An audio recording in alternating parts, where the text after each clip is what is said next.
What has been making headlines, in the past 24 hours and or so. We have news in as far as the Central Organization of Trade Unions, that is COTU, calling on the government to review its tax regime. Definitely just, raising questions or concerns about the tax burden that Kenyans are facing, including matters education. I'll be bringing you up to speed with all that. But for now, let me just take you through what the dailies are saying, and I start with the Daily Nation, and that is the headline where it's saying Raila Party meeting aborted, and this is that the lead up to the summit billed as make or break for the opposition coalition was marred by internal feuds that escalated after a plot to oust Raila Odinga's closest ally was made public. So that is on the front page of the Daily Nation. Also, asthma patients worried as inhalers run out of stock.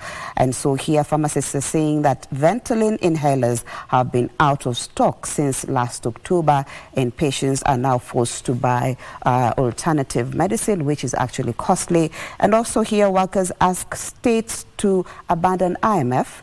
Here, Central Organization of Trade Unions says that International Monetary Fund is pushing for policies that are hurting Kenyans.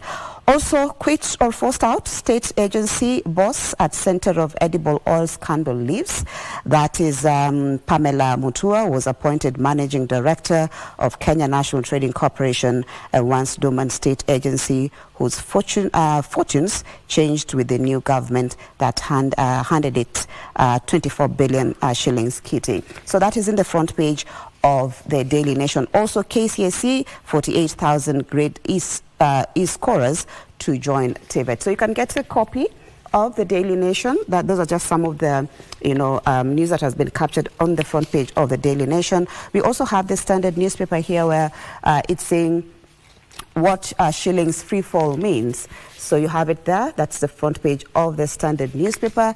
And here, what they're just saying that the steep decline in the value of the shilling is causing negative ripples throughout the country's economy, and consumer goods prices are skyrocketing. So you can get a copy of the Standard and get to read about that. They also have a graph here that is just showing how the shilling was exchanging at different times. In 2019, it was exchanging at 101 shillings, but right now it's up at 160 shillings to the dollar. And why Senator Kiroshe, that is once the governor for Nakuru removed, that is Susan Kihika, so she's urging the MCAs to initiate impeachment of the governor.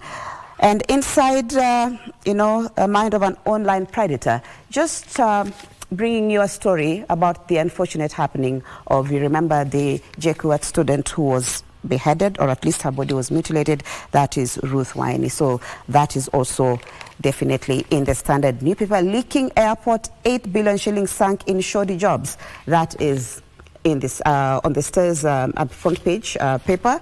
And here, just talking about Kenya Airports Authority, also put on the spot for paying billions to contractors for stalled projects in 4 airports. So all that in the dailies, you can get a copy and get to bring yourself to abreast with what is happening in as far as news is concerned.